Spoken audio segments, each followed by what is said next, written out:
All right, Shalom Bakim, Waf. First and foremost, before I begin, I want to give all the praises, glory, and honor to Yahweh, Bashim, Yahushai, Bashim, Rechak, Wadash.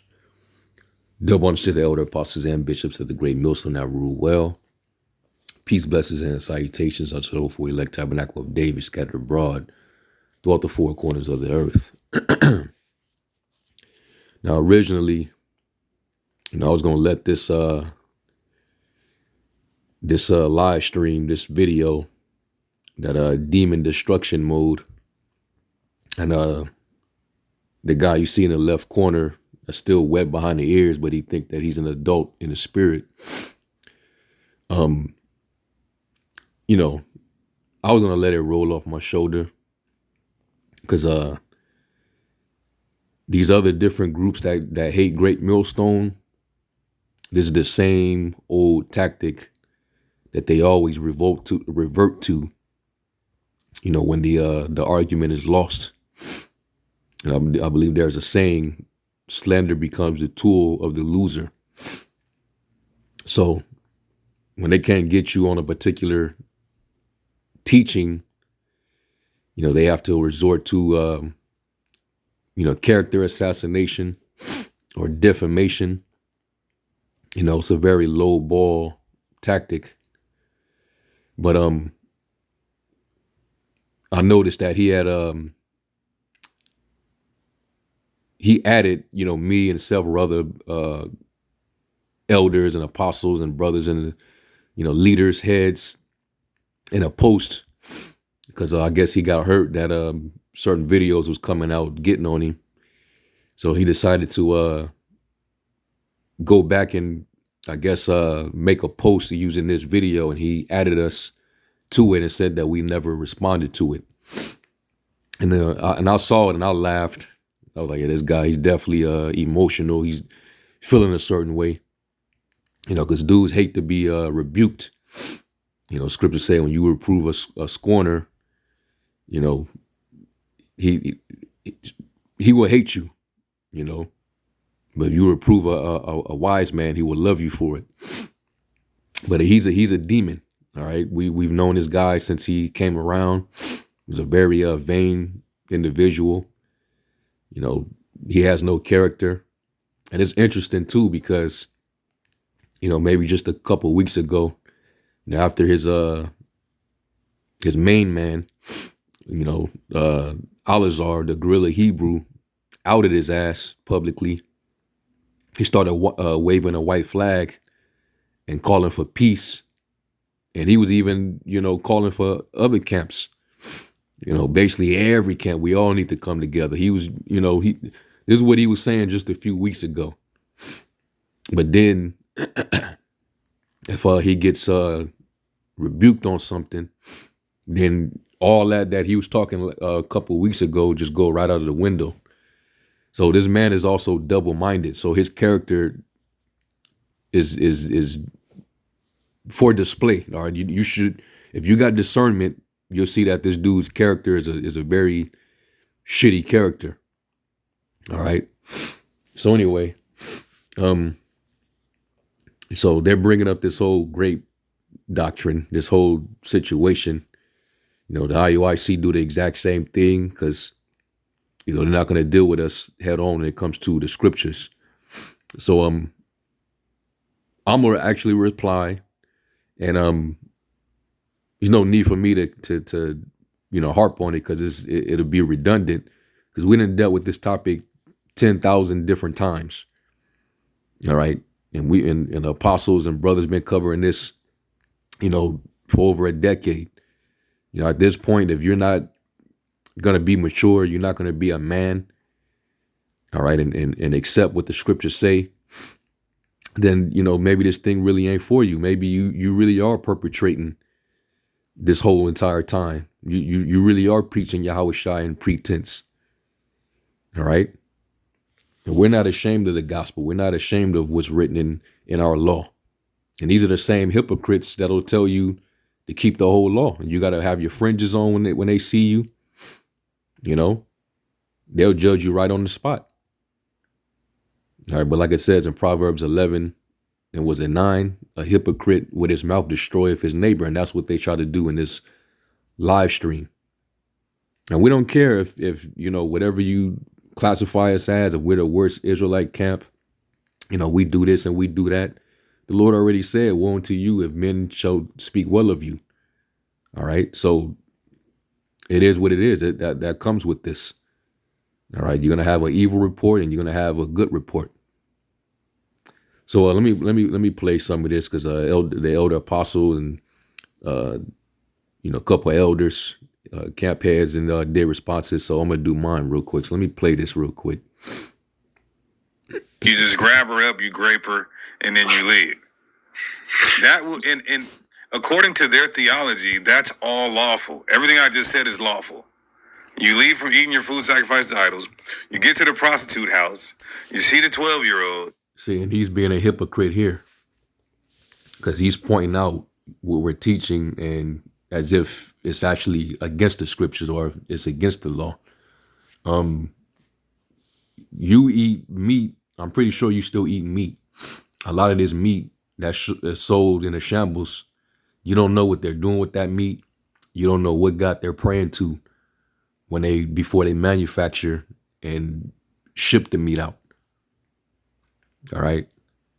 When you have your Passover, you don't know what type of lamb you're eating. You don't know if that's a female. You don't know if that lamb had a blemish. But you just know that we're supposed to eat lamb on the Pesach. But this comes from them still believing that we're in the Old Testament, which you're going to be judged based on the Old Testament too. All right. Never mind the grace that Yahushua granted us with his sacrifice. Just stick with the old covenant standard and see how that pans out for you. Okay, but let me bring it back some more. He said, "Leave." That will, and according to their theology, that's all lawful. Everything I just said is lawful. You leave from eating your food sacrificed to idols. You get to the prostitute house. You see the 12-year-old. You forgot your wallet. So everything that they just did, they say is lawful. Now, for the record, they don't say, hey, you guys, go out there and do it right now. But they say it's lawful. That means if they did do it, it wouldn't be wrong in God's eyes. It wouldn't be a sin, but Esau might. See, I mean, even the scriptures tell you my thoughts are not your thoughts, neither are my ways your ways. But you're speaking evil of the law. Whether you understand that or not. And it's because you're coming from a very emotional, immature standpoint. And you've been raised and groomed up under Western culture. So that mind has not really left you. You really haven't fully been transformed in the renewing of your mind. Or else you wouldn't get so emotional about it. All right. And Jake getting this attitude to think that they're going to demean us and make us look bad in front of the world, which we're not supposed to be of this world any damn way. The Lord said, the world cannot hate you, but me it hate it, because I testify that the works are evil. The Lord said, I have chosen you out of the world. So we're not supposed to be of this world. The fashion of it is going to pass away. This is Esau's world. He told you you were an adult by the time he finished indoctrinating you in grade school. All right. When you're 18, that's when we're done indoctrinating you. And now you should be trained up and ready to go. To be a debt slave, to work your life, for minimal pay. Hell, right now, according to the society, you're liable to make your own decisions. And I'm talking about as far as your body before you're old enough to drink alcohol. That's the world we live in. Do you agree with that? So, and these dudes, they're not mature. Now let me get this scripture. 1 Corinthians 14 and 20, and I'm gonna get it in the AMP. And this is what it says. It says, brothers and sisters, do not be children, immature, childlike in your thinking. Right? Once we come into this thing, you gotta grow. These dudes are still little children, despite all the, all the little debates that they have. Them being able to use word salad now because they didn't study how Esau gets down. These dudes are still children in the spirit. All right. They're not grown at all. It says, be infants in matters of evil, completely innocent and inexperienced, but in your minds be mature adults. So you got to really be mature, and you can, and it takes for you to not be emotional, but logical. All right. Really observe these scriptures and see how things are completely different, how this devil can turn everything upside down. All right. But these dudes, they're of this world, especially Deacon Destruction Mode. Okay. He loves this world. This dude, he'll brag about, riding in the GMS was hating on me because I was riding in the Benz.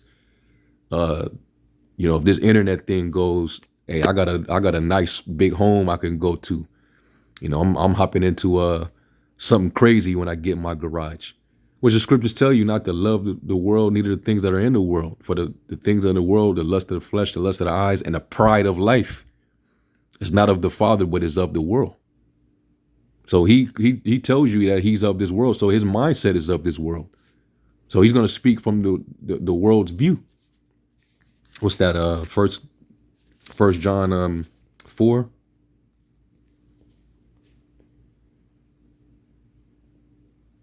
And that's why, they speak to appeal to this world. All right. First John 4. And I'm going to start at verse 4. And it says, but you belong to the Most High, my dear children. You have already won a victory over those people, because the spirit who lives in you is greater than the spirit who lives in the world. Those people belong to this world, like the Deacon Destruction Modes. All right, even his former leader, they're worldly, man. You in the truth, but you still promoting that, gang life. Really haven't separated yourself, haven't really became that new creature in Yahushai. Still boastful and proud, arrogant. So they speak from the world's viewpoint, and the world listens to them. And I'm pretty sure, they felt like, yeah, we definitely getting the victory over Great Millstone, because, look, and I'm pretty sure all these people that's on the comment section, instead of just using their own heads, thinking for themselves, they're gonna go right along with it, and go against what the scriptures say. Follow not a multitude to do evil. Okay. So these dudes are, they're childish, and they're not able to be men in understanding. So it's showing any dudes that take this route, it pretty much reveals your hand. All right. But let's keep going. Jack them up. Go ahead.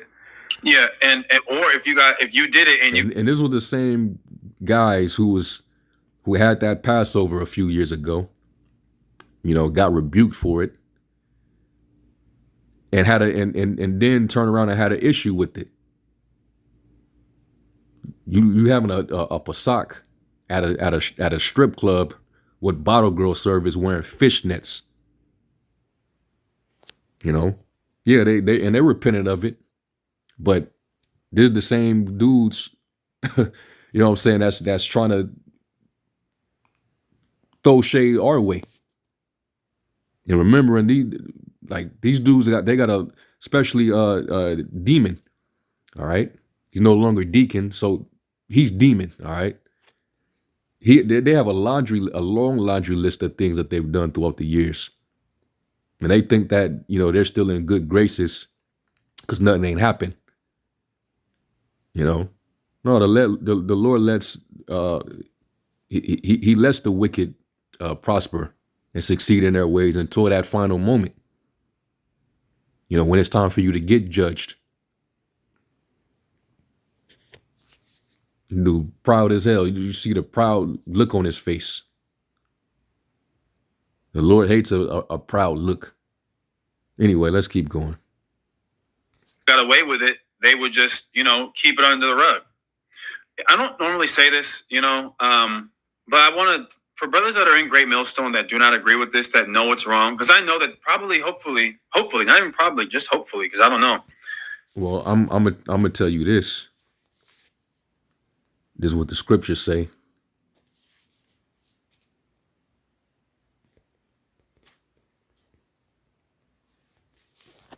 Let's go here. Let's go to 1 Corinthians 1, verse 10. It says, "Now I beseech you, brethren, by the name of our Lord Yahushua Mashiach, that you all speak the same thing, and that there be no divisions among you, but that you be perfectly joined together in the same mind and in the same judgment." And this demon Hassad, it's almost as if his intention behind him saying what he's saying is to sow discord amongst the brethren in Great Millstone. I think some of y'all, I hope that, at least 20% of y'all don't agree with this. Maybe you'll come to your senses and leave. You're just trying to sow discord, maybe trying to incite somebody that can secretly be disgruntled that's in Great Millstone to get them to, remove themselves, which that's fine if whoever does. All right, because like it says in 1 John, the 2nd chapter, they went out from among us because they're not of us. So if you get disgruntled, all right, and you easily move behind this, you get offended and this become your stumbling block, then a good riddance, you know what I'm saying? But you're not gonna sway us over here, man. All right, we're gonna continue the things that we learn, and we're assured of what we learn. We're not emotional little babies like you dudes. We're not. We're men. All right, and the scriptures say to remember to show yourselves men. And we have elder apostles. We have men.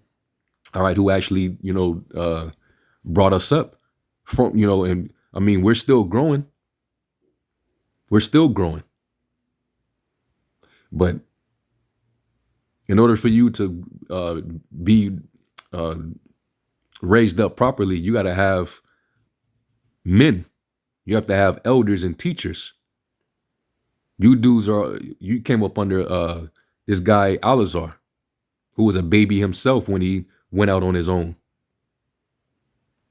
You never really had true real leadership by men of experience. When this dude Demon and Alazar went out there, they were wet behind the ears, man. They didn't know what they were involved in. And you can still see to this day the way they're moving. They're very self-willed. So that's why this guy is, he does what he want to do. And he's very proud and arrogant. And aside, you just came along and you was young. And it's showing in you that you're immature. You lack spiritual maturity.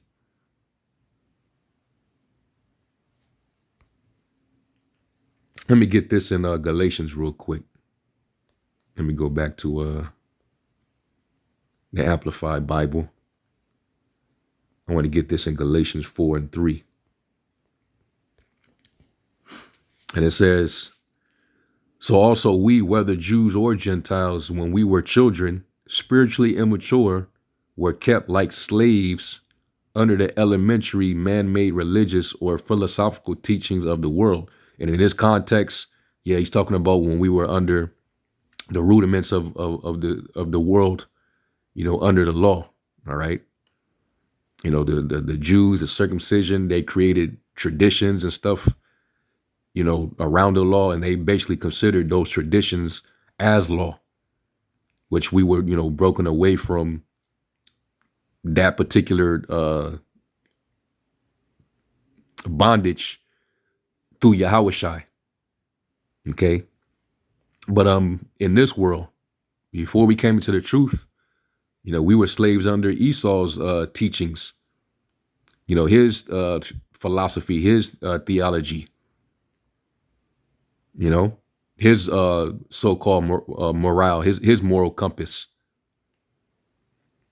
Once you seek the truth and you understand these scriptures, and like the Lord said, and you shall know the truth, and the truth shall make you free, then you'll see that everything has been changed. It's been turned upside down. Esau done ruined the earth. Man and woman on earth were more advanced back in the ancient world. They were on a more mature level. Yeah, sure, the knowledge and the advancement of technology and stuff like that has evolved since then. But I'm talking about as far as the mentality and maturity, it's not the same. So, you still thinking on a childlike level, and your mind have not really left this westernized world. All right.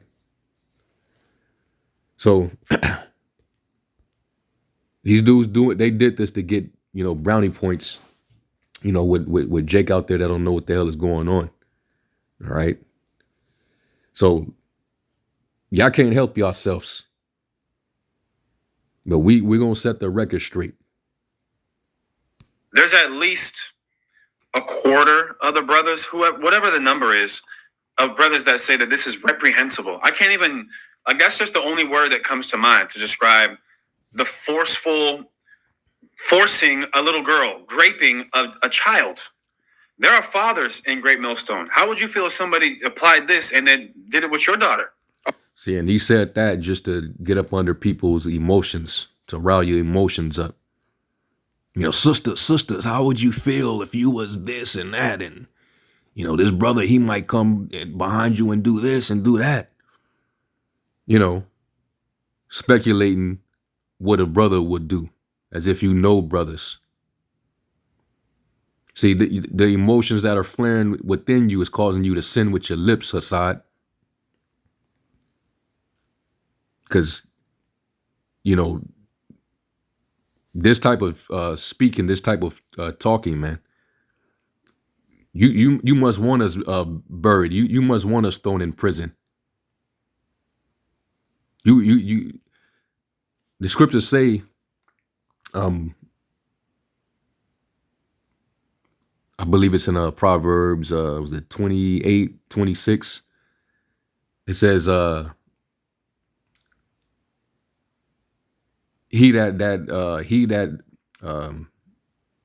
me just get it. Sometimes I'll remember scriptures verbatim, and sometimes it escapes me. Let's get Proverbs 28 and 26. Now this is hatred, by the way, because people say that we hate brothers and GMSs, they hate their brother. Well, what do you call this, man? So I believe it's Proverbs 26 and 28. It says, a lying tongue hateth those that are afflicted by it, and a flattering mouth worketh ruin. And these dudes are clearly sitting up here lying, to their members. And Jake, they hear what they want to hear too. Because they have itching ears. They don't want to hear the real truth. So Hassad, he said the right things, and he's acting like an Edomite, man. This is some shit vocab would do. This is some straight up vocab kind of shit. Y'all been corresponding with him for too long. Evil communication corrupt good manners. Now you starting to behave like that Edomite. So I'm gonna deal with this subject one more time, and I'm done with it, man. All right, so let's deal with it, because we're not ashamed, man, and nor are we immature when it comes to understanding the scriptures. Yes, these things that they're mentioning, according to the law, if these things were done, all right, there were certain protocols on how to deal with it according to the law. All right. And dealing with this grape issue, it was put in the law in case it actually happened. And if it was to happen, you take the proper protocol through the law on how to handle the situation. And guess what? Men wasn't prone to commit, such an action because they knew the consequence behind it. So let's deal with it. Let's go to Deuteronomy 22. And it's a shame that we still even got to, deal with this. This is Deuteronomy 22. I'm going to start from verse 25 and I'm going to read down to 29. It says, but if a man find a betrothed damsel in the field, you stop there, she's betrothed. So that means that she's engaged to a man. All right. So she already has a husband. It's just they have to consummate it. All right. They already didn't, the man here would have already went to the father and had that, sit down meeting with him and did the transaction, if you will. All right. It says, and the man force her and lie with her, then the man only that lay with her shall die. But unto the damsel thou shalt do nothing. There is in the damsel no sin worthy of death. For as when a man riseth against his neighbor and slayeth him, even so is this matter. For he found her in the field, and the betrothed damsel cried. So she actually put up a fight. She screamed, she cried, because she wasn't with it. She didn't give consent. But, men, they're stronger than the woman. The woman is the weaker vessel. So she got overpowered and he took it from her when she know that she's supposed to be married to another man. All right. So now she's a ruined investment, because her father and mother groomed her up to be, given to a man. And now that's destroyed because this man jumped the gun and coveted it after someone else's possession, someone's woman, wife. All right. It says, and there was none to save her. And now you see this scenario. This woman was promised to be married, and there was nobody in sight to rescue her from the man that took it from her, that forced her. Now this is the same scenario, but with a different twist. Now this one implies that this woman doesn't have a husband. She's not promised to anyone. So this is Deuteronomy 22 and 28. It says, if a man find a damsel that is a virgin, which is not betrothed, and lay hold on her and lie with her, and they be found, then the man that lay with her shall give unto the damsel's father 50 shekels of silver, and she shall be his wife, because he have humbled her. So since you jumped the gun and you went around the father and you took it from this woman, whether she consented or didn't consent, whether you forced her or not, because you did that, now you got to go see the father, and he ain't gonna be pleased, but he can't jump up and put you to death like Demon and Hassad would. If we was to lay down the law, they would get emotional and they would just go and put you to death. Because here it is, they talking like, well, you brothers in GMS, some of you are fathers, and what would you do if such and such and such? So you're proving that you would not be mature enough to govern by the law. Now here it is, we're supposed to, we're going to be part of the governing body that's going to basically rule the world. It says in 1 Corinthians, the 6th chapter, that we're going to judge the world. So we're going to have to be experts in the law. How are you going to judge the world and you too damn emotional? This is why it's not for women to even be judges. A woman sitting in the judgment seat, she's going to judge based on how she's feeling. She's not going to be rational. So you dudes, you're not fit either. Because if something like this was that, and then he even, I believe it was Assad who said, These brothers, if that happened to them, they just gonna sweep it under the rug. They're not gonna do nothing about it. Well, we're not gonna get, overly emotional and take matters to our own hands. We're gonna have to revert back to what the laws say. Because if you act emotional and commit a particular action, that can come back on you. You not keeping the law. All right, it says, then the men that lay with her shall give unto the damsel's father 50 shekels of silver, and she shall be his wife, because he have humbled her. He may not put her away all his days. So he has to stay married to that woman all the days of his life. He can't take it and then just put her out. And that's what a lot of people think when they say that we teach this. They're implying that we're saying that it's okay that you could just go and just, knock a woman over the head, take it, and then basically just leave her in the dirt, leave her in some dark alley somewhere, trying to paint us to be the worst men ever. When the law is simply, it pretty much, gives us the protocol on how to deal with it. So if a man, if he's thinking, he'll know that, man, if I do this, I'm gonna have to pay a hefty fine. 50 shekels. That's very pricey. That's very expensive. So you would have to face her father, and then you would have to marry this woman. You don't know this woman. You never vetted her out. This dude didn't have a relationship with her family.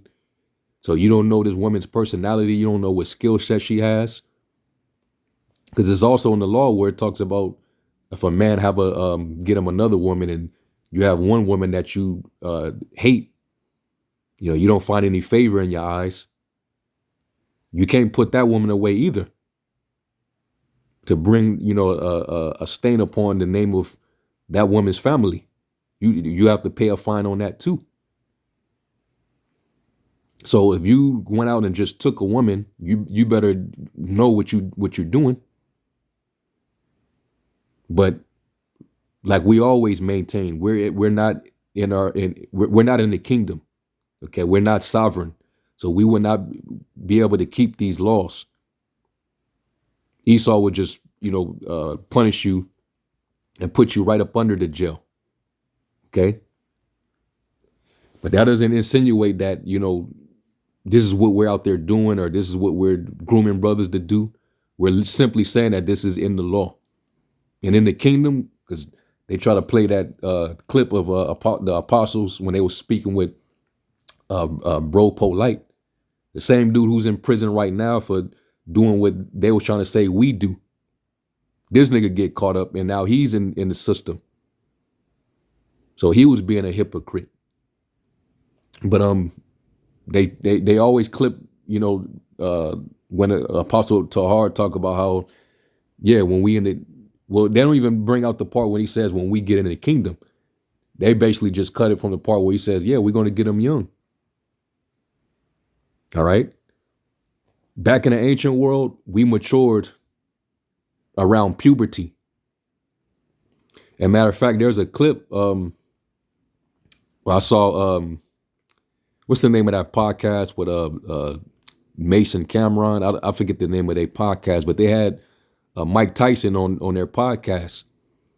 And I think Cameron alluded to the fight that Mike had in the streets with Mitch Green, where he beat the shit out of Mitch Green in a street fight and blacked his eye and swelled his eye.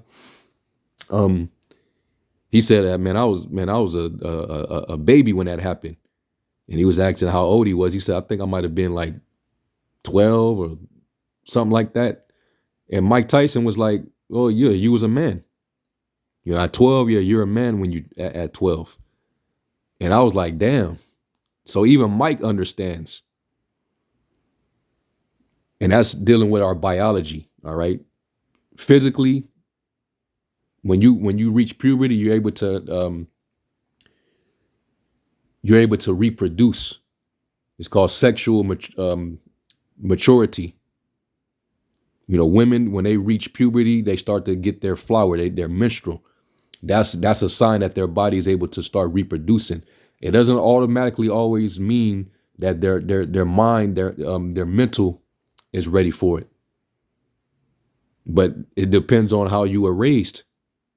If you were groomed up and raised in a certain way, which in the ancient world we advanced, by that time because we learned the law from a child. Do not the scriptures tell us that we're under tutors? So you are automatically groomed when you're young through the law. Deuteronomy 6 and verse 7, it says, I'll start at 6, it says, and these words which I command thee this day shall be in thine heart, and thou shalt teach them diligently unto thy children, and shalt talk of them when thou sittest in thine house, and when thou walkest by the way, and when thou liest down, and when thou risest up. So the children, when you're young, they're raised under the law. And then Paul said to Timothy, and that knowing the scriptures, from a child, making you wise unto salvation. So society was different, and we advanced early on. Okay. So you don't think by the time that they hit sexual maturity and when they hit puberty that they don't know what's in the law? You don't think that, their parents prepare them for it mentally? Going back in a half a century ago, a little over a half a century ago, they married younger. They were teenagers. Okay. So, they think that us bringing that out, they'll use that to, demean us and defame our character. But you're just showing how ignorant y'all are and immature, childlike in the spirit. All right. If she passed the flower of her age, she's in range to be married, but not in this world. Because you're still groomed to be a child in this world all the way up until you're 18. Despite, you're physically grown. All right. A 14-year-old, he's considered a child, but he let him swing on you. See if he doesn't have the grown manpower to knock your ass out. So these dudes are just they're emotional, man. All right. Now let's go back to the law real quick. Let's finish this out, because when you read the 28th verse, it says, if a man find a damsel that is a virgin, which is not betrothed, and lay hold on her and lie with her, and they be found. So right here, this is describing an action. All right. If a man see a woman that's not engaged, and he actually physically presses her, he takes her, and then he lies with her, and it be found out, he has to go and see the father. Right. Now let's go real quick to let's go to the AMP translation and see what it say. The AMP, it says, if a man finds a girl who is a virgin who is not engaged and seizes her and is intimate with her, and they are discovered, then the man who is intimate with her shall give 50 shekels of silver to the girl's father, and she shall become his wife, because he has violated her. He can never divorce her. All right. Now let's do this, which, we've always done this before.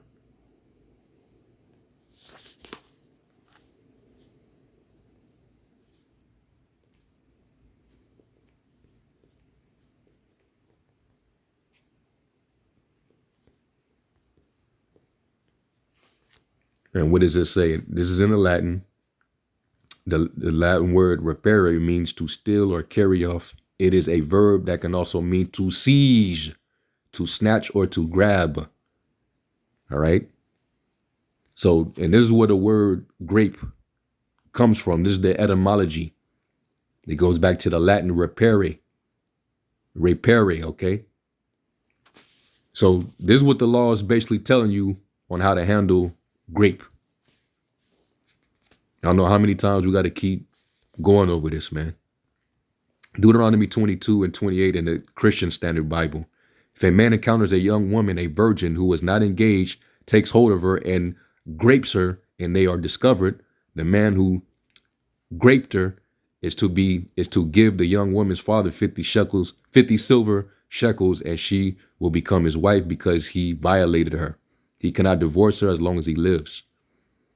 So there's various translations that agree with what we're saying. All right. And he uses this term, right there, as you can see it right in your face. All right. Now, when you look up that word for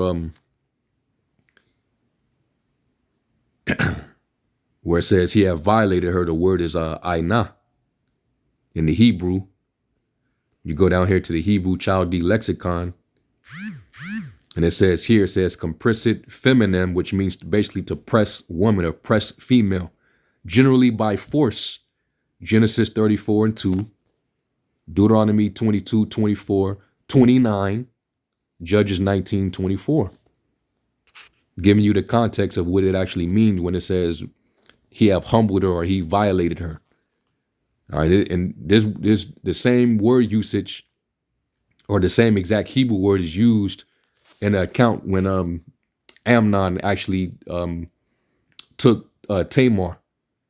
When you read 2 Samuel, the 13th chapter, he was acting like he was sick and in bed, and he tried to have his niece, come and try to attend to him, only to try to grab her up and lay with her. And he ended up laying with her, and she was like, don't force me. Don't do this folly and force me. And when you look up that word for force, it used this exact same word, aina. So I'll let you know what this is talking about. These dudes, just to appeal to the world, and because their mind hasn't matured, they don't want to accept it. So they'll just use it against us and not realizing that they're shaming their own heritage, their own culture. But it's all going to backfire because at the end of the day, if we're of the elect, we're going to be justified. And you're going to be condemned, because every idle word that men shall speak, they must give an account. By your word shall you be justified, and by your word shall you be condemned. All right. So I wanted y'all to see this for yourself. Okay. These dudes are emotional, and they really don't accept what they're really a part of. This is all a facade for a lot of these dudes. They're making a name for themselves. They're seeking popularity, clout, internet fame. And Demon, formerly known as Deacon, he's telling you what he's all about. He's about that money. Driving something, hopping in something crazy. So, that's pretty much my response. And hopefully y'all were edified, man. Don't, the hell with these two dudes here, man. All right. So with that, I'm going to give all praise, glory, and honor to Yahweh Shem El Shai. And until the next one, Shalom.